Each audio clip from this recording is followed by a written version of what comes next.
Ladies and gentlemen, what's going on? It's your boy Ruben, and congratulations to the Boston Celtics. Before I get into that, I'd appreciate y'all if you like, subscribe, share, help your boy out. I appreciate all the love and support. Remember to comment, any questions, things like that. It might make the next video. So I'll be looking out for any debates, topics, things like that. Whatever you guys want to talk about. But I digress. Back to the Celtics. Congratulations to the Celtics. And as you guys know, if you've been following, your boy's a Knicks fan. And it's a little bittersweet, right? Because on one hand, right, I am a diehard Knicks fan. I hate the Celtics. I hate the Heat. I hate the Pacers, right? And so on one hand, it's just bittersweet to see the Celtics win another one, right? Especially when I really feel like, if healthy, we could have gave that team a run for their money. Now, I did originally pick the Knicks to go to the finals, but that was because I thought they'd be able to keep it together. And I thought the way we would be able to match up with the Celtics was going to be interesting. With the healthy OG Anunoby being able to, clamp down on either Tatum or Brown, if not both. I don't think anybody can guard Jalen Brunson. Jalen Brunson habitually cooks the Celtics. And just the way we're able to hit the glass and do the kind of dirty work things that they kind of aren't known for. They're a bit of a finesse team, right? I just thought matchup-wise we had an opportunity. I won't go as far as to say I would have guaranteed we made the finals, but I liked our chances. Now, this, it's about the Celtics. Here's the other hand. I'm a basketball purist, right? And what that means is I like to see good basketball. I like to see I as much as I hate the Celtics, I love the way they were built. I love it. I thought it was absolute genius to get rid of Paul Pierce and KG when they did, and to take back that many assets and then to turn them into Jaylen Brown and Jason Tatum and the move to get. I even liked Marcus Smart, who became a Defensive Player of the Year. Right? The way they were built, the way they were coached, from Brad Stevens to Ime Udoka, it's just a first-class organization. Unfortunately, I have to give them that. Now, if I were playing 2K, because a lot of us, I know we play 2K, I would have built the team similarly. I do it all the time. I pick a team, I'll strip them down for picks, and then I'll build it up in ways that I want to see it built. And right now, the Celtics are the Mona Lisa of the NBA. And what I mean by that is, right now, everybody's looking for wings and everybody's looking for three-point shooting. So when the Warriors kind of changed the game with the way they shot the three ball and the way they spaced everybody out and playing small ball, the counter to that was, right, because obviously you want to get better at shooting, but at the end of the day, you can't outshoot the Warriors. Well, you can probably now, but just in general in their prime, right? So what did everybody do to counter that? Teams got smaller. But in order to get smaller, the number one key thing that teams did was they wanted to become switchable, which meant that big loafing guy, the center that a lot of teams typically had, they swapped him out for another guy that can guard on the perimeter and hit the three. And the Celtics have, in my opinion, one of the better teams built in that image. You have Jason Tatum, who I'm pretty positive he's 6'9". He's listed as 6'8", but I'm pretty positive he's 6'9". Can defend 1 through 5. He's literally defended centers in this series. Jaylen Brown, who's 6'6", explosive athlete, can dunk on you, can guard. I don't want to say guard 1 through 5, but you're not worried about anybody switching on them. Then you have the preeminent championship 6'5" guard who can guard pretty much anybody. I have a friend who I'm gonna let him live. I'm not gonna, put his name out there. But we had arguments all season, and I'm gonna say he's a Miami Heat fan. If you've been following, you probably know who I'm talking about. But we debated till the cows come home because he hates Boston more than I do. And I think it clouds his judgment. But I had been trying to tell him all season, right? And there's kind of a disrespect thing between Miami and Boston because they kind of go back and forth in the playoffs. But what I've been trying to get him to see for years is Boston is built right. The only issue with Boston is between the ears, right? Like the Miami Heat at no point have I ever thought were better than Boston. They are built similar to the Knicks. This is also something I told him, in that they're going to do all the dirty work. They're going to do all the grimy things to kind of keep games close. And if you keep games close, right, you want to have a closer. And Miami has Jimmy Butler. So the Celtics, who like to play with their food, they're habitually known for this, right? They let Miami kind of, win a few games. The next thing you know, they panic, and then they couldn't pull themselves out of the nosedive in a couple of series, right? Last year, they went down 3-0, and I believe they forced the game 7. But if you watch those games, like a lot of those games, they were up, and they blew the lead, or Miami was up, and then they blew the lead, but they just held on. It was something like that, right? And I tried to convince him, but he doesn't care to hear it, right? So this isn't a Miami bashing session. But coming into this year, when they traded for, I didn't even care about Kristaps. Like, that's a nice piece to have, right? That's the cherry on top. But Drew Holiday, I knew was going to be the difference maker for this team. And if you watch them game in, game out, he didn't have the greatest stats, throughout the year because it didn't require him to do so. But when playoff time came, that's when he showed his value, right?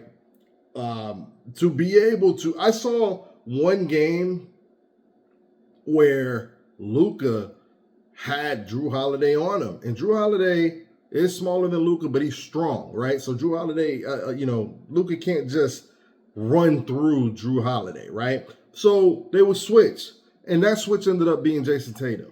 When they switched, he called another pick to force another switch. That third switch was Jaylen Brown, and I was like, damn. What other team has the luxury of doing that outside of the Boston Celtics? And then you factor in their ability to hit the three, and they can pretty much do whatever they want. Now, something that's been debatable is where Jason Tatum ranks. And I was a big fan of Jason Tatum when he was drafted. I just thought he was such a clean prospect. He does everything well. And you fall in love with that potential. I just think at this point, this is just what he is. I don't think he's a superstar, personally. He's a champion. You should take that. But I'm trying to think of who to compare him to, right? Like they're not the same player, but he reminds me of Paul Pierce in that, except I'm sorry, Paul Pierce was more clutch than Jason Tatum. I'm sorry to tell you guys, I'd like to think Boston fans wouldn't disagree. If you can rely on Paul Pierce for anything, is he can come through in the clutch. Jason Tatum, he's wishy-washy, right? Sometimes he acts like he doesn't know how large he is, and his mechanics when he's shooting are kind of clunky and long, which is why sometimes he goes through these funks or whatever, because people are starting to see, like case in point, I don't know if anybody knows, he kind of shoots like across his face, which for a guy that's 6'9", it's if you force him a certain way, or you know what I mean, it can mess with the timing, which is why you'll see he gets off, right? Just like he did in this series. I've always been partial to Jaylen Brown. I know he's not as gifted as Jason Tatum. I would have paid him the money. I'm sorry. That's what you do. You homegrown that kid. You don't want to let him go, because I don't care what y'all say. Anybody would have signed Jaylen Brown for whatever he wanted. All right. Now they were down on him because last year he couldn't go left, and he kind of still can't go left. But the way this team is designed, right? They even unlocked Derek White. The way this team is designed is he doesn't love to drive left, right? He'll do it, but he doesn't love to drive left, and sometimes you'll see he'll lose the ball. What they've done is now he doesn't have to drive left, right? So if you're jumping on him when forcing him left, there's somebody lethal open. Kristaps, Tatum, Drew, Derek. You could throw Sam Hauser in there. Pritchard. Somebody's going to bang the tray. Horford. Somebody's going to bang the tray if you force him left. So I think my prediction was spot on for these finals. When I actually picked the finals, I actually picked the Celtics in 6. I text 2 of my buddies, right? One my nephew. The Celtics can sweep if they wanted to, but I'm gonna go with 6, right? Because I figure, you know what, Luka and Kyrie are gonna get you 1, and I expected the Celtics to play with their food like they've done in the past, right? And they kind of did. I forget which game it was. They just survived it. What game was it? They got, so obviously it was 1 in 5 games, right? So they got blown out, which I predicted that they would blow out the Mavs in multiple games. Game 1, this game. Game 2, they survived that. Actually, I think they've survived both game 2 and 3. There were instances where Dallas could have took over that game and they survived.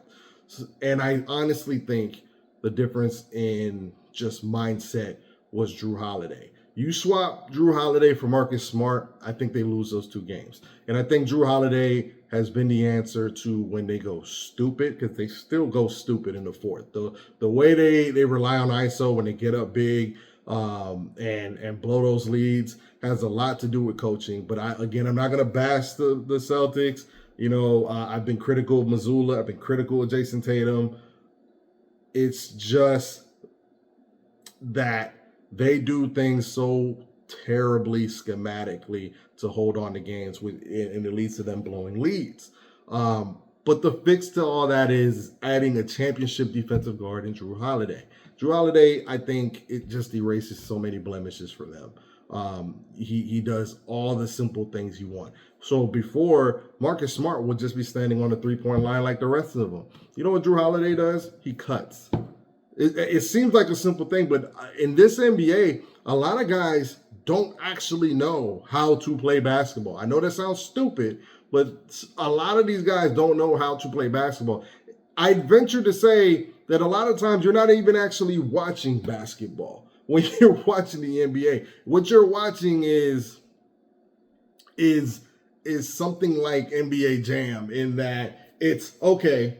Everything's so spread out. Everybody's looking to pop the 3. It's a glorified 3-point contest, right? It's drive, kick, drive, kick, drive, kick. And when that ends up getting defended, well, people don't know how to respond to it. People act like they don't know how to cut to the basket. Some people don't know how to set proper screens to cut to the basket, right? Proper pick and rolls.